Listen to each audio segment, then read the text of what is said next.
दोस्तों, आज मैं आपको एक ऐसी कहानी सुनाने जा रहा हूं जो आपकी जिंदगी बदल देगी। यह कहानी है राजस्थान के छोटे से गांव धनपुरा की, जहां एक बूढ़े किसान ने असंभव को संभव कर दिखाया। साल 2019 की बात है। राजस्थान के धनपुरा गांव में 8 महीने से एक बूंद बारिश नहीं हुई थी। जी हां दोस्तों, 8 पूरे महीने। चारों तरफ बस सूखी फटी हुई जमीन नजर आ रही थी। खेतों में जो फसलें थीं वे सब मुरझा गई थीं, मानो धरती मां रो रही हो। गांव के लोग इतने परेशान थे कि कई परिवार शहर जाने की सोच रहे थे। बच्चे प्यासे थे, मवेशी मर रहे थे और सबसे बुरी बात यह थी कि उम्मीद खत्म हो रही थी। लेकिन इसी गांव में रहता था 72 साल का एक बूढ़ा किसान, रघु दादा।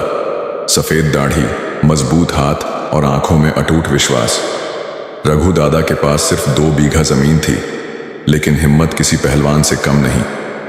गांव के बीचों बीच था एक पुराना कुआं जो पिछले 15 सालों से सूखा हुआ था। सभी ने इसे छोड़ दिया था, लेकिन रघु दादा नहीं। दोस्तों, यहां से शुरू होती है असली कहानी। रघु दादा हर सुबह 4 बजे उठते, अपना पुराना फावड़ा उठाते और उस सूखे कुएं के पास चले जाते। वहां जाकर वे खुदाई करना शुरू कर देते। पहले दिन 2 फीट खोदा, कुछ नहीं मिला। दूसरे दिन 3 फीट और खोदा, फिर भी कुछ नहीं। तीसरे दिन, चौथे दिन, 5वें दिन ऐसे ही चलता रहा। लेकिन रघु दादा का हौसला डिगा नहीं। अब गांव के लोग क्या कर रहे थे? वे रघु दादा को देखकर हंसते थे। अरे रघु, पागल हो गया है क्या? 15 साल में पानी नहीं आया, अब कहां से आएगा? बुढ़ापे में दिमाग खराब हो गया है। कुछ तो यहां तक कहते, रघु दादा अब तो चांद से पानी मांग लो। लेकिन दोस्तों, रघु दादा ने एक भी दिन हार नहीं मानी। वे कहते थे, भगवान का समय सबसे अच्छा है। 1 महीना बीता, 2 महीने बीते, 3 महीने भी बीत गए। रघु दादा के हाथों में छाले पड़ गए थे। उनकी पीठ दुख रही थी।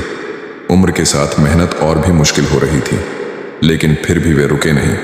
उनकी बेटी रो रो कर कहती, पापा अब छोड़ दीजिए, डॉक्टर ने मना किया है इतनी मेहनत करने को। लेकिन रघु दादा का जवाब था, बेटी जब तक सांस है तब तक आस है। दोस्तों, 23 अप्रैल 2019, ये दिन रघु दादा की जिंदगी बदल गया। सुबह 6 बजे जैसे ही रघु दादा ने अपना फावड़ा जमीन में मारा, टन, आवाज अलग थी। कुछ तो अलग था। रघु दादा ने और जोर से खोदा और फिर छप, पानी की आवाज आई। रघु दादा की आंखें चमक उठीं, उनका दिल तेजी से धड़कने लगा। और फिर वो क्षण आया जिसका इंतजार था। कुएं से पानी निकलना शुरू हुआ। पहले 1 बूंद, फिर 2 बूंद, फिर धारा। रघु दादा की खुशी का कोई ठिकाना नहीं था। वे चिल्लाने लगे, पानी, पानी, पानी आ गया। रघु दादा की आवाज सुनकर गांव के लोग दौड़े दौड़े आए। जो लोग हंसते थे वही अब हैरान थे। यह कैसे संभव है? 15 साल बाद पानी कैसे आ गया?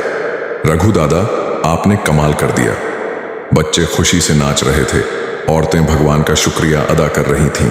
लेकिन दोस्तों, यहां सबसे खूबसूरत बात यह थी कि रघु दादा ने वो पानी अकेले नहीं रखा। उन्होंने गांव के हर घर में पानी पहुंचाया। जो लोग उन्हें पागल कहते थे, उन्हें भी पानी दिया। रघु दादा कहते थे, पानी भगवान का है, सबका हक है इस पर। उस दिन के बाद पूरे गांव में रघु दादा का सम्मान हुआ। लोगों ने उन्हें फूलों की माला पहनाई। सरपंच ने उन्हें गांव का जल योद्धा घोषित किया। स्थानीय अखबारों में रघु दादा की कहानी